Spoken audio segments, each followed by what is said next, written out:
It is time once again for the Phoenix Festival tournament to begin, and today we will be kicking things off with round 1 of the singles category. 32 participants have been selected from throughout the history of the RWBY series, and they will be fighting 1v1 in Amity Colosseum to a full aura break. 2 biomes have been randomly selected for each match, and all of the participants were randomly slotted into the brackets. And I gotta say, some of these matches are going to be very interesting to see how they turn out, and to see what all of you guys think the outcome would be, as it will be up to all of you to decide who wins in each match. Using the top link in the description below, you will go to a Google document, vote for who you think would win in each match, and give your reasoning as to why. It can be something as simple as semblance advantage, a bad fighting style matchup, or the terrain was in the advantage of one character over another, or you can be as descriptive as you like, and the more descriptive you are, the more likely that your response will be featured in the results video that will be posted this coming Saturday. Regardless though, an answer does have to be given for your vote to be counted towards the overall results. The voting for round 1 will be live until 6 p.m. Eastern Standard Time this coming Friday, which is June 11th. That will give you a full 5 days to figure out who you think would win each of the matches, give your responses, and make sure they are all counted. Now, before I get into the actual matches, I do want to address what I brought up earlier in the update video, whether to include the higher caliber characters in the RWBY series in this singles category, namely Crow Bronwyn, Raven Bronwyn, Maria Calavera, and Tyrion Kalos. I asked people to decide in the comments, and I would make my overall decision for today. And in the comments, a lot of people were split pretty 50-50 on whether to include them or not. A lot of people agreed that they would be quite overpowered and give a lot of one-sided matchups, but on the other hand, a lot of people wanted to see these characters in the tournament. Ultimately, though, I did decide to not include these characters in the singles category of the tournament. I will include them in the doubles category, though I'm going to make sure that none of them are paired up together, but they will not be featured in this singles category of the tournament. But since a lot of people did want to see them on screen, I have decided that I will do a separate round-robin category later this summer for these specific characters. And it will include not only Crow, Raven, Tyrion, and Maria, but also Glinda Goodwitch and Hazel, who are also not going to be featured in the singles category because they're more powerful than a majority of characters in the RWBY series, especially when fighting 1v1. So that will take place probably around the start of September, as the singles category will be starting today, go until its completion. The doubles category will be starting in a few weeks from now, and at the beginning of August will be the original character tournament that will include a lot of characters designed by all of you. That will be decided through the original character contest that is currently going on this channel until June 14th. And then at the beginning of September or so, this little round robin will start with all of these characters, and I'm curious to see how that's going to turn out as well. So hopefully you all are looking forward to that, and make sure to subscribe to keep up with everything going on. But without further ado, let's get into the matches for today. I will give a brief description of the characters' abilities, remind you of their semblances, and maybe a brief description on how I think the fight is going to turn out. But with 16 different matches to go over, I'm going to have to be quite brief, otherwise this video is going to be much longer than I already anticipate it to be. But our first match of the day is Blake Belladonna versus Harriet Bree in the Ocean and Anti-Gravity biome. Blake with her Shadow Clones and Harriet with her Speed. This is going to be an interesting fight, especially in the Anti-Gravity biome where there is some unpredictability. The ocean doesn't really lend itself for Harriet to be that speedy unless she can run across water, but, in Atlas everything's frozen anyways, so it's not like she has much practice with that. And Blake with her Shadow Clones, even though Harriet's going to be able to be fast and get to Blake, be able to land a number of hits on her, Blake using her Shadow Clones, it gives her a boost of momentum in a specific direction that she chooses, so she'll be able to dodge out of the way of a lot of the hits that Harriet would end up landing. But Blake's aura would be drained a lot faster. Blake is the only one with long-range weapons with her Gamble Shroud, and has the sword, but Harriet has her fast knuckles that would probably be able to land heavier blows, so this fight would be a very interesting matchup to see. I could honestly see either of them winning as long as Harriet keeps her cool, so Blake might be able to use that to her advantage, but I will leave it up to all of you to decide who will end up winning this match. And then in our second match, we actually have a little bit of infighting with the Aesops. We have Elm Edern versus Marrow Aemon in the Mountain and Ice biomes. Ice biome, a little bit of home turf for both of them, and this would be another interesting matchup, because Marrow, with his semblance, allowing him to halt the momentum of his opponents, would be enough to stop Elm, but Elm's not really the type of fighter to move around that much in combat, especially with her semblance of roots, planting her in place so she can land heavy blows against her opponents. So Marrow's semblance, not really going to be all that useful, though it does work well with his weapon, Fetch, the boomerang, so he can throw at the boomerang, stop his opponent's momentum, allow the boomerang to hit them, and then release his semblance and catch his boomerang. But Elm would likely be able to block that, or at least tank the hits, because she is definitely a strong character, and Marrow would have to get close enough to land those hits. He does have more long range than Elm does, with his weapon being a rifle, and Elm's is a rocket launcher that seems to have 2 shots. I don't exactly know if Marrow's ability would work on the rockets if Elm fired them, because we do know that Marrow can move slowly. He has to keep his focus on an opponent or on the target when he's using his semblance, so if Elm did fire out her rockets, he might be able to pause them in place, walk out of the way of them, and just let them go past him. So Elm may not really have the advantage when it comes to long range, but it's going to come to a close range fight, as pretty much every fight does in the RWBY series, and this would be a difficult one to call.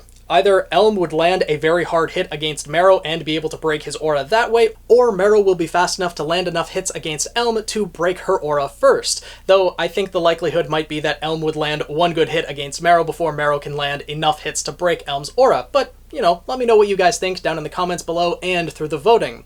And speaking of home field advantage, in match number 3, also in the ice and mountain biomes, we have Weiss Schnee versus James Ironwood. This fight could have easily happened in Volume 8, but it will happen here instead. Weiss, with her versatile glyphs allowing her to manipulate momentum in numerous different ways, as well as her summoning, against Ironwood, pretty much a long-range expert with his due process, the twin pistols that he has, as well as the attachment that he had in Volume 8. I don't really know if it would be useful for him to bring it to this tournament, because it would just be a straight beam that I'm pretty sure Weiss with her glyphs could easily avoid. We saw how well Ironwood fared against Winter, and that didn't go all that well. He did have the advantage when fighting against her at the end of Volume 8, but Winter was able to overpower him. Yes, that was using maiden powers. Those wouldn't be a factor here because there's no magic allowed, but still, I think Weiss has a good chance to hold her own against Ironwood. And yes, Ironwood is included in this tournament because I don't think he's on the same caliber as Crow and Raven. He's been more of a militaristic leader, a, headmaster of the academy, not really out in the field like all of the other higher caliber characters, and I consider him more on the level of the Aesops, which are somewhat equivalent now to Team RWBY and everyone else, so it makes sense why he's included, at least in my mind.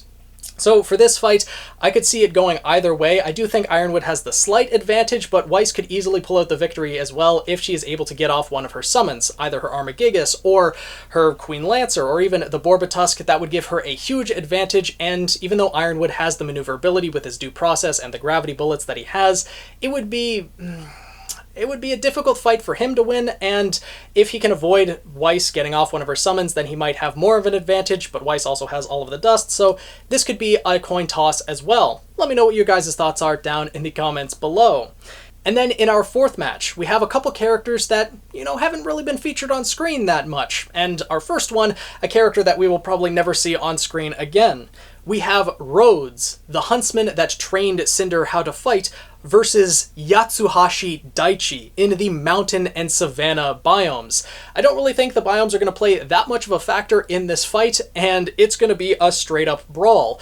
Rhodes is a dual wielder, he uses dual maces, and his semblance allows him to turn his skin to metal.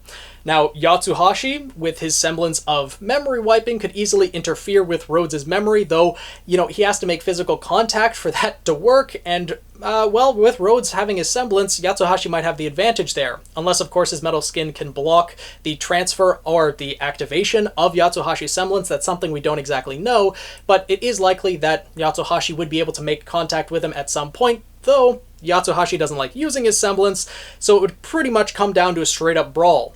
Who would give out first?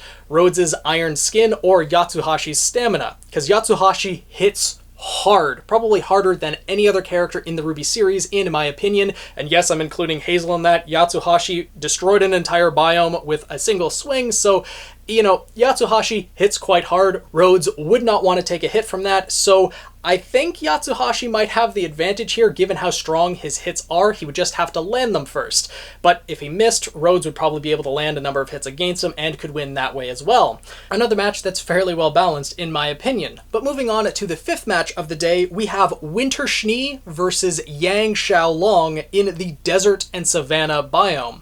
Winter using the same glyphs as Weiss, though not with as much dust on her person to be able to use in combat, and the biomes don't really give her any advantage there either. And Yang, with her semblance of burn, the more damage Winter does to her, well, that's going to give Yang a trick up her sleeve to use later on, activate her semblance, and deal some heavy damage against her. We did see Winter use, I believe it was the time dilation, considering the lightning crackling in the sound effects, which she used against Ironwood to knock him out completely near the end of Volume 8, so with the time dilation, Winter probably has the advantage in this fight, though Yang is also pretty quick on her feet as well, so this would be an interesting fight to see, one I would love to see at some point in the RWBY series, obviously not in Volume 8, but I think Winter would have the advantage in this one, but not by that much, and let me know what you guys think down in the comments below. In our sixth match, we have a fight between the Happy Huntresses and the Aesops. A fight we never actually got to see in Volume 7 or 8. We have Fiona Time versus Vine Zeki in the Ocean and Geyser biomes. Fighting in Waterworld here, not really going to help either of them, as Fiona, with her semblance of matter absorption, her palm pocket, not really going to do much unless she could actually absorb the water and release the high pressure of it. Perhaps absorb the, pressure from the Geyser biome as a geyser is shooting up, shoot it back out at Vine. That could give her an interesting advantage, but I don't know if that's actually how it would work. She can absorb the matter, maybe not the momentum, but, let me know what you think down in the comments below. The biomes do not give an advantage to Vine, though, because he is used to using his semblance of aura vines more for mobility than anything, and, well, there's not really going to be much to latch onto in the ocean or geyser biomes, though I guess there is a ship, like a shipwreck in the ocean biome, so maybe that could be an advantage for Vine, but it's going to come to a straight-up brawl, and Vine's aura vines are pretty strong, as we saw in Volume 8. In his final moments, he was able to have his semblance withstand a massive explosion that was meant to destroy a large portion of Mantle, so I'd say his semblance has the advantage in this one, and unfortunately for our sheep girl, she may not end up winning this one. Neither of them really have been shown to use their weapons that much, so I think this would come down to semblance advantage for Vine. In our seventh match, though, we have Ruby Rose versus her uncle's lucky charm, Clover Ebby, in the Urban and Lava biome. This would be a really interesting fight. Clover definitely has more experience than Ruby, but Clover is more of a support fighter. His weapon, Kingfisher, isn't really known for dealing that much damage, and his semblance is more for supporting the rest of his team. In all of the fights that Clover has been in, he's not been the one to really deal the finishing blow. In the battle at the beginning of Volume 7, in Episode 3, when they fought against the Geist, he was supporting, allowing Harriet to deal the final blow, giving out instructions and using his semblance to boost them all. Ruby, with her speed, is definitely going to be faster than Clover, and will likely land a couple hits against him, but thanks to Clover's good fortune, he probably won't take any serious hits, so this would be a pretty drawn-out fight, I think. Wouldn't really be for long range. Ruby definitely would have that with the sniper rifle function of Crescent Rose, but I don't really think it would be that effective against someone who has a horseshoe up his butt and would be able to, dodge all of the bullets or just be lucky enough to have them miss. In the Urban and Lava biome, there are a number of places that he could hide behind. He is used to fighting in a city more so than Ruby is, so if he's able to keep it in the Urban biome, he would have the advantage with the terrain, so I think Clover would end up winning this one, eventually whittling down Ruby's aura. He uses the horseshoe to punch people, and that's how he seems to deal most of his damage, and even with Ruby's speed, I think Clover would be able to get in close to her, being able to use his Kingfisher for mobility, and his luck to be able to land a couple lucky hits against her, so even though I'd like to see Ruby win, I think Clover has the advantage, but if Ruby is able to keep him out in the open, she would be able to win this fight as well, so again, let me know what you guys think. And then in our eighth match, we have a battle of dual wielders. We have Emerald Sustrai versus Lai Ren in the lava and anti-gravity biomes. Now, I don't think the biomes themselves are going to offer that much of an advantage for either combatant, depending on how well Emerald's semblance would work. if she is able to use her hallucinations, she's gotten a lot better at using her semblance in Volume 8, and Ren did get a lot better at using his semblance as well, though it's not really combat-oriented, but if Emerald is able to, in the lava biome, make Ren hallucinate that a lava geyser is going off, or perhaps make him hallucinate that one isn't going off when it's going to, then that could lead to a very dangerous situation for Ren and give the terrain advantage to Emerald. But I think Ren would try to stick to the anti-gravity biome, and Emerald wouldn't have any problem following him there, and Ren would be able to manipulate the environment a little bit more, or use the environment to his advantage more than Emerald.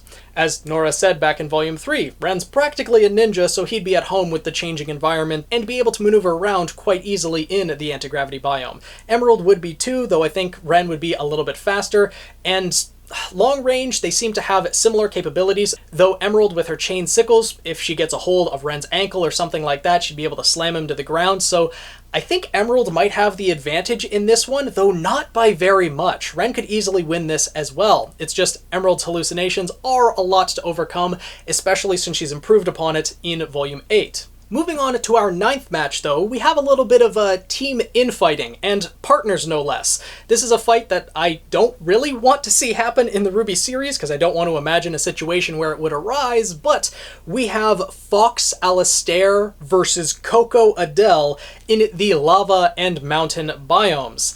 Now, Fox, with his telepathy, could easily get into Coco's head, and especially with them being teammates and partners, he could easily know what triggers Coco and sets her off, gets her focus off of the battle and things like that, but Coco is also not the type to be distracted by that, so she would be able to keep her focus on battle and would be able to use her semblance of hype to pump up the ferocity of her bullets and be able to deal a lot of damage should they land against Fox. Fox is definitely the faster fighter than Coco, so he would be able to dodge out of the way of a lot of them, and if he got in close, then he would be able to land a number of blows against her. So I think in this fight, it would be similar to Coco's fight against Mercury back in Volume 3, and Fox, with his speed, would have the advantage over Coco. Though, Coco was very familiar with Fox's fighting style, whereas she wasn't against Mercury and would be able to anticipate a lot of his moves with his Tonfa blades and everything that he could do. So it would be a little bit of a toss-up, though I would think that Fox would have the advantage in this fight. And then we get to the 10th match, and in my opinion, the most interesting match in round 1. We have Neapolitan versus Adam Tauros in the urban and ice biomes. This would be a fight I would love to see on screen. Both of these characters are extremely skilled, and Adam, with his power storage semblance of Moonslice, will be able to parry and block a lot of Neo's blows. Adam does have the long range as well, with his scabbard, Blush, doubling as a rifle, as well as being able to use his semblance to launch off aura waves. That would be a lot for Neo to deal with. However, Adam is also more of a straightforward fighter, attacking opponents directly, which is something that Neo loves to use to her advantage, using opponents' momentum, getting behind them, dealing strikes against them that way. So this one would be a very balanced fight to see play out. I don't think Neo would really give Adam that much kinetic energy to be able to store up into his semblance, and he wouldn't be able to use that much of his semblance in the fight to deal that finishing blow against Neo. It would be a drawn-out fight for that to happen, and Neo would still have her illusions, so I could see this one going either way, and I really want to know what your guys' opinions are on it down in the comments below and through the voting. Next up, in our 11th match, we have another little bit of infighting, this time in Salem's faction and from different generations. We have Talk versus Cinderfall in the Ocean and Geyser biomes. Talk, with her invulnerability semblance, giving her 60 seconds where she literally cannot take damage to her aura, but after those 60 seconds her aura breaks, would be a lot for Cinder to keep up with. She is a very fast fighter, and especially with her dual-wielding her weapons of Midnight, the twin blades that can combine into a bow, and the arrows that she has, and her semblance of Scorching Caress, I think Cinder might have the advantage in this one, being able to launch arrows and try to keep Talk at bay for that time limit, and the biomes that they're in give the advantage to Cinder. With her Scorching Caress, being able to superheat everything around her. This is something I said Cinder could do in the previous Phoenix Festival tournament, and it was shown throughout Volume 8, but superheat something with water on it and create a steam explosion. creating, something to distract opponents and also create a smokescreen of sorts. And the Geyser biome, an ocean biome, is full of water. She has all that she would need to hold Talk at bay for those 60 seconds. She just has to get Talk to activate her semblance and then wait out the clock, which I think Cinder would be able to do because she's a fairly skilled fighter and would be able to force Talk into that position. Though, if Talk is quick enough, she could easily land a few hits against Cinder, though I think Cinder does have the advantage in this fight. But let me know your thoughts down below. And then in our 12th fight of the day, we have a rematch all the way back from Volume 1. We have Sun Wukong versus Roman Torchwick in the ocean and urban biomes. And we saw how this matchup went in Volume 1. Roman was able to parry and block pretty much every single one of Sun's blows that he tried to land against him. Sun was able to land a couple of hits with his staff, but not with the gun portion of the gunchucks. But one thing that wasn't used in that fight was Sun's semblance, via Sun, allowing him to create multiple clones of himself that can fight alongside him. It has improved since the time that they fought back in Volume 1, but Roman I still think would have enough skill to keep up with him at least for a short time. Using his melodic cudgel, he would be able to shoot off a, I guess, cannon blast, is that the right word for it? To be able to disrupt Sun's clones or disrupt his focus, making him lose focus on the clones, and would be able to make it a straight 1v1. I think Sun's abilities are up to par enough to overpower Roman, but it wouldn't be an easy fight, and I could still see Roman winning this if he's able to keep Sun from using his semblance. The biomes themselves wouldn't really lend much of an advantage to either one, though Roman, being the character to lie, cheat, steal, and survive, would use everything to his advantage. He would have no problem letting Sun use his semblance, drain his aura while he runs around in the urban biome trying to just avoid Sun until his aura drains. So Roman could easily have the advantage in this fight as well, but I love seeing little rematches like this happen. And then in our 13th match, we have more infighting. I'm realizing just how many of these matches, well, matched up to have characters that are normally on the same team go against one another. We have May Marigold versus Robin Hill in the lava and forest biomes. Now, based on the weapons that they use, May uses the generic weapon of the Happy Huntresses, that is a staff that has blades on both ends and a crossbow, and Robin uses her fan blade that also doubles as a miniature crossbow as well, with exploding crossbow bolts. But in this fight, I don't think long range would really be that much of a factor, other than Robin using the exploding crossbow bolts to try to pinpoint where May is located, because May's semblance of invisibility field would be able to mask where she is. So she'd be able to get in close to Robin and land a few hits against her. I think that Robin has the weapon advantage, her weapon being a little bit more versatile, being able to parry May's weapon out of the way, land hits against her at close range, but May definitely has the semblance advantage, because Robin's semblance isn't really combat oriented. So this would be a pretty even fight. If Robin is able to locate May, get her out in the open, she would have the advantage, but if May can keep the cloaking up, land a few sneaky blows against Robin, then May would come out the victor. I could see this going either way. And the biomes themselves, forest and lava, forest would probably give an advantage to May, giving her more things to hide behind, activate her semblance, and get into advantage points, so May might have the advantage overall, but I'll leave that up to you guys to decide. And then in our 14th match, we have another interesting matchup in my opinion. We have Ilia Amatola versus Pyrrha Nikos in the desert and anti-gravity biome. Now, Pyrrha does have, I believe, more skill than Ilia, though Ilia has been part of the White Fang, going out on missions and fighting for longer than Pyrrha has been in school, or as long as Pyrrha has been in school at the very least. So I think skill-wise or experience-wise, they're pretty even. Pyrrha probably has a little bit better of an advantage in skill, but Pyrrha's semblance not going to be that useful against Ilia, because her polarity really affects metallic objects. The only metallic object that Ilia really has on her person is her weapon, Lightning Lash, a lightweight metallic whip/sword that she fights with that has electricity dust. So Pyrrha, in my opinion at least, using her polarity, when she pulses it, causing a person's weapon to go flying, it works best with people who have larger metallic objects that it would be harder for them to hold on to. I think Ilia would easily be able to hold on to her weapon, and with her agility, even if she was pushed backwards, she could hold on to her weapon, do a little backflip, and be able to land and without any issue, so I don't think Pyrrha's semblance is going to be much of a factor at all.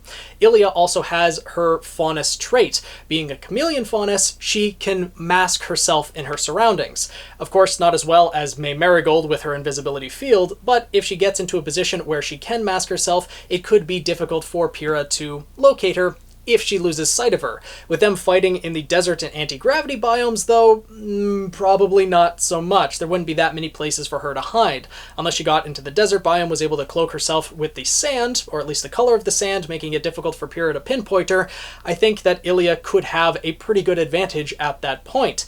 But Pyrrha, with her skill, easily would be able to win in the anti-gravity biome. I think in the desert biome, Ilia would have the advantage, so it would all come down to where they ended up, I think. It would come down to what biome they ended up fighting in, and outside of that, I think they would be pretty equal. Pyrrha does have a lot of skill, but Ilia does as well, and Pyrrha wouldn't really have her semblance at her disposal. Unfortunately, we don't know what Ilia's semblance is, but still, this would be an interesting fight to see. As it would be for our 15th match as well, and this might be a fight that would happen in Volume 9 or Volume 10, potentially. We have Mercury Black versus Nora Valkyrie in the Geyser and Ice biome. Well, this fight wouldn't take place on the Geyser and Ice biome in Vacuo, but still, the fight between Mercury and Nora might happen.